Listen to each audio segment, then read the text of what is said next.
Hello everyone. हमारा topic है आज का बिजनेस स्टडीज का।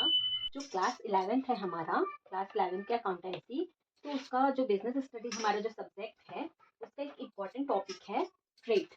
ट्रेड तो ट्रेड क्या होता है कि इसका मीनिंग हम ये समझ सकते हैं कि trade is part of commerce. The buying and selling of goods and service in order to make profit is known as trade. Trade हमारा क्या है, कॉमर्स का पार्ट है। तो कॉमर्स के पार्ट में इसका स्टडी किया जा रहा है। और ट्रेड में क्या होता है, ऑर्डर के अकॉर्डिंग जो भी हमें कस्टमर कंज्यूमर से ऑर्डर मिलता है कस्टमर से, तो कस्टमर के ऑर्डर के अकॉर्डिंग हम गुड्स एंड सर्विस को क्या करते हैं, बाइंग एंड सेलिंग करते हैं, बाइंग एंड सेलिंग करते हैं। पहले हम क्या करते हैं, किसी भी गुड्स एंड सर्विस को खुद परचेस करके लाते हैं जिसको हम बाइंग बोलते हैं, और फिर क्या करते हैं, कस्टमर को उसको सेल करते हैं प्रॉफिट अर्निंग करने के पर्पज से। तो उसे ही हम क्या बोलते हैं, ट्रेड बोलते हैं। तो ट्रेड क्या होता है, बेसिकली ये एक प्रोसेस है अपने गुड्स एंड सर्विस को क्या करना, प्रोडक्शन जहाँ हो रहा है उसको जिसको भी जरूरत है तो वो कंज्यूमर इसका क्या कर सके, यूटिलिटी कर सके, और कस्टमर को क्या मिले, इसका अल्टीमेट प्रॉफिट हो। तो इसीलिए हमारी जितनी भी एक्टिविटीज होती है उसका मेन पूरा प्रोसेस किसकी स्कोप पर है, पूरे ट्रेड पर है। तो ट्रेड का कैरेक्टरिस्टिक्स है कि कैरेक्टरिस्टिक्स ऑफ ट्रेड। तो फर्स्ट है इसका प्रेजेंस ऑफ टू पार्टीज। तो ट्रेड के लिए कम से कम कितने पार्टीज की जरूरत होती है, टू पार्टीज की। तो दो पार्टीज का मतलब इसमें ये है कि एक तो कम से कम परचेस करने वाला होना चाहिए, दूसरा सेलिंग करने। कहने का मतलब ये है कि ट्रेड तभी पॉसिबल है कि जब एक बेचने वाला हो और दूसरा खरीदने वाला हो, क्योंकि जब तक कोई खरीदेगा नहीं और दूसरा कोई बेचेगा नहीं तब तक ट्रेड होना पॉसिबल नहीं है। इसीलिए यहाँ पर बोला गया है presence of two parties. Second है object of mutual benefits. Mutual benefits का मतलब ये है कि जितनी भी दोनों पार्टीज है तो दोनों पार्टीज को क्या हो, बेनिफिट हो। बेनिफिट का मतलब, अगर एक एग्जांपल ले लिए, अगर मैं ट्रेड होल्डर हूँ, मैं अगर कोई गुड्स सेल कर रही हूँ तो मेरा पर्पस क्या होगा, प्रॉफिट अर्निंग करना होगा। तो पहला पर्पस मेरा क्या है, प्रॉफिट अर्निंग करना। तो दूसरा ये एग्जाम है, अगर कोई कस्टमर आ रहा है तो कस्टमर का पर्पस क्या होगा कि उसको जो भी गुड्स एंड सर्विस की नीड है तो उसको उस गुड्स एंड सर्विस की नीड्स को कंज्यूम करके क्या हो, सेटिस्फेक्शन हो। तो यहाँ पर दोनों को ऑब्जेक्ट क्या हुआ कि यहाँ पर हमारा कि म्यूचुअल बेनिफिट, दोनों का जब बेनिफिट उसमें होगा तभी हमारा ट्रेड क्या होता है, वहां पर पॉसिबल है। थर्ड है आपका मीडियम, मनीयर्स मीडियम। तो इसका मीडियम क्या है, मनी है, क्योंकि ट्रेड तभी पॉसिबल है जब मनी हो। तो यहाँ पर हमारा जो एक्सचेंज का एक मीडियम है वो क्या है, मनी है। अगर मैं गुड्स खरीद रही हूँ तो मेरे को उसके बिहाफ में क्या पेमेंट करना होगा, मनी पेमेंट करने होगा। जो शेयर जो आपका जो गुड्स को सेल कर रहा है, जो पर्सन है, सेल्समैन बोलो चाहे ओनर बोलो, तो वो जो गुड्स को सोल्ड कर रहा है तो उसको क्या करेगा, उसको मनी चाहिए तो वो गुड्स देगा तो उसको मनी रिसीव्ड होगा, अमाउंट मिलेगा। और हम एज अ कस्टमर, हमें अगर गुड्स मिलेगा तो हमें मनी पेमेंट करना होगा। तो यहाँ पर मीडियम क्या है, मनी है।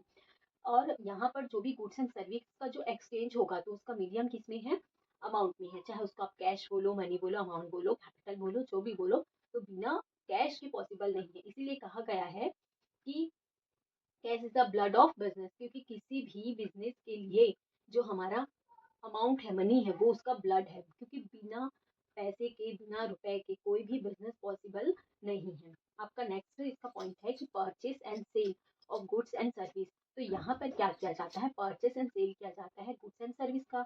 वही जो हमने कॉन्सेप्ट में इसके मीनिंग में समझा, क्योंकि गुड्स एंड सर्विस को क्या किया जाता है, पहले परचेस करेंगे तभी सेल करेंगे। अगर मैं एक होलसेलर हूँ या रिटेलर हूँ या शॉपकीपर हूँ, जो भी हूँ, तो अगर मैं कोई गुड्स को खरीद के जब तक नहीं लाऊंगी तो मैं दूसरे पर्सन को कैसे बेचूंगी। तो सबसे पहले या तो मुझे खरीदना होगा तभी मैं सेल कर पाऊंगी। हाँ, अगर मैं खुद मैन्युफैक्चर हूँ, मैं खुद प्राइमरी सोर्स में खुद रॉ मटेरियल क्या कर रही हूँ, प्रोड्यूस करके उसको गुड्स में कन्वर्ट कर रही हूँ, तो बात अलग है, क्योंकि मैं अपने ही रॉ मटेरियल को गुड्स में कन्वर्ट कर रही हूँ। अगर मैं सीधा गुड्स सोल्ड करना करना चाह रही हूँ तो मेरे को पहले परचेस करके लाना होगा, फिर सेल करना होगा। तो इसमें बेसिकली ट्रेड में क्या इंपॉर्टेंट है, purchase and sale of goods and service, क्योंकि यहाँ पर गुड्स एंड सर्विस को परचेस एंड सेल किया जाता है। इसकी कुछ अदर कैरेक्टरिस्टिक्स भी है जिसको हम ऐसे समझ सकते हैं कि trade is part of commerce. कि ट्रेड क्या है, हमारे कॉमर्स का पार्ट है, क्योंकि इसके बिना हमारा कॉमर्स पॉसिबल नहीं है। नेक्स्ट है प्रॉफिट मोटिव। तो भाई अगर कोई बिजनेस स्टार्ट किया है, ट्रेडिंग कर रहा है, ट्रेड कर रहा है, तो उसका पहला मोटिव क्या होगा, प्रॉफिट अर्निंग करना होगा। कोई कितना भी हो ले, मेन पर्पस किसी भी बिजनेस बिजनेस प्रोफेशन जो भी हो, तो उसका मेन पर्पस क्या होता है, प्रॉफिट अर्निंग करना होता है। क्योंकि जब हम प्रॉफिट अर्निंग करेंगे तभी तो हम अपने बिजनेस को आगे प्रोग्रेस कर सकते हैं। थर्ड, आपका रिस्क एंड अनसर्टेनिटी, क्योंकि जो ट्रेड होता है उसमें रिस्क भी है। फ्यूचर में हमारा गुड्स लॉस भी हो सकता है। ज़रूरी नहीं है कि जिस गुड्स का हम सोल्ड कर रहे हैं वो ज़रूरी हो कि वो सभी गुड्स सोल्ड भी हो जाए।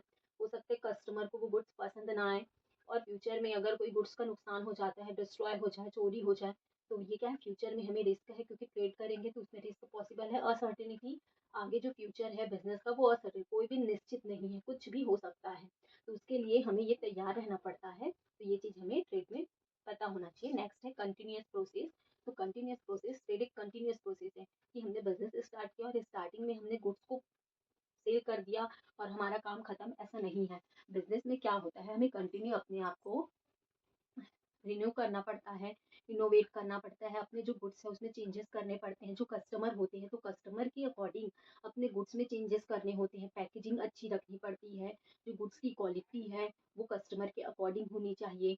कस्टमर के बेनिफिट, उसको सेटिस्फेक्शन के साथ ही जो हम एक अमाउंट डिसाइड करेंगे अपने गुड्स एंड सर्विस का, वो कस्टमर के अकॉर्डिंग हो, मतलब कस्टमर उसको अफोर्ड कर पाए। ऐसा नहीं कि जो हम कोई भी अमाउंट सेट कर दिए किसी भी गुड्स एंड सर्विस का, वो कस्टमर के नीड के बाहर हो। तो ऐसे में ये क्या करना पड़ता है, ये हमारा एक कंटिन्यूस प्रोसेस है कि ट्रेड के लिए हमें कंटिन्यू वर्क करना पड़ता है। इसका नेक्स्ट पॉइंट है centre of all commercial activities की। हमारे बिजनेस की जितनी भी कमर्शियल एक्टिविटीज है, बिजनेस से रिलेटेड जितनी भी एक्टिविटीज है, उसका सेंटर है कौन, ट्रेड। क्योंकि ट्रेड क्या होता है, इसके बिना हमारा बिजनेस क्या होता है, पॉसिबल नहीं है।